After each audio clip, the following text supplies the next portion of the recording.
ბატონო გელა, მე მაინტერესებს, როდესაც თქვენ მოხვედით და არაფერი არ დაგხვდათ, ეს როგორი შეგრძნება იყო? ინგა ძალიან ძნელი იყო, ძალიან რთული იყო. როცა ვიღაცის იმედი გაქვს და 100%-ით რო იცი რომ ეს გაგიმართლებს და 100%-ით რო გიღალატებს, ამაზე უარესი შეგრძნება არ არსებობს. თქვენ წარმოიდგინეთ, რომ მოვედი წელიწად ნახევრის უკან, ყველაფერი დანგრეული დამხვდა, ერთი ნატურაც კი არ ანათებდა. და მათე მითხრა, მამა, რატომ აკეთებ ამას? რატო იწყებ ისეულე თავიდან? მოდი წავიდე, წასასვლელის მეტი რა გვაქვს, მაგრამ ინგა მე არ ვარ ის ადამიანი. რაღაცის გამო სადღაც გავიქცე. მე აქ დავიბადე, აქ გავიზარდე და დედისა და მამის საფლავი აქ ამათ.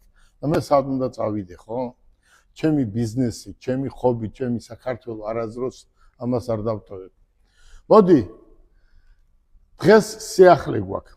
ეს არის ჩვენი განახლებული ცენტრი.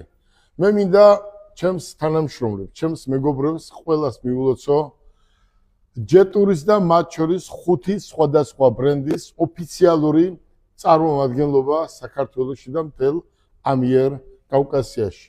მოდი, ეს არის ჯეტური და ჩვენ ინგა მოსახლეობას უთხარით დაახლოებით 1 თვის უკან რომ იმდენი ჯეტური გვეყოლებოდა საქართველოში, რამდენიც ადამიანია. ისეთ ფაში გვეყოლებოდა, რომ აი ამას ყველა შეცვლებოდა ამის ფასებს. თქვენ ნახეთ, აქ ჩვენი განახლებული შოურუმი. ასეთი შოურუმი ჩვენ დუბაიშიც არ გვაქვს, არც ასომხეთში და არც ესეთი ცენტრი საქართველოში არ არსებობს. ეს არის დღეს ცენტრი, რომელიც არის ხო არის ინგა евро 3, евро 4, евро 5, ეს არის евро 7-ის დონეზე გაკეთებული ცენტრი. ნახეთ, აი ჯეტურების წვიმა, კეთილ რაღაცა დაანონსა ერთ დღეს, რომ ჯეტურების წვიმაა და ხალხმა ვერ გაიგო, მაგრამ მეორე ჯერ კიდევ უთხრა, რომ ჯეტურების წვიმა იმას ნიშნავს, რომ დიდი რაოდენობით ჯეტურები ყავს. ეს არის ჯეტურები, ჩვენ იმდენ ჯეტურს ვყიდით და მომავალშიც იმდენს გავყიდით, რამდენიც ეს კომპანიას დაგვჭირდება.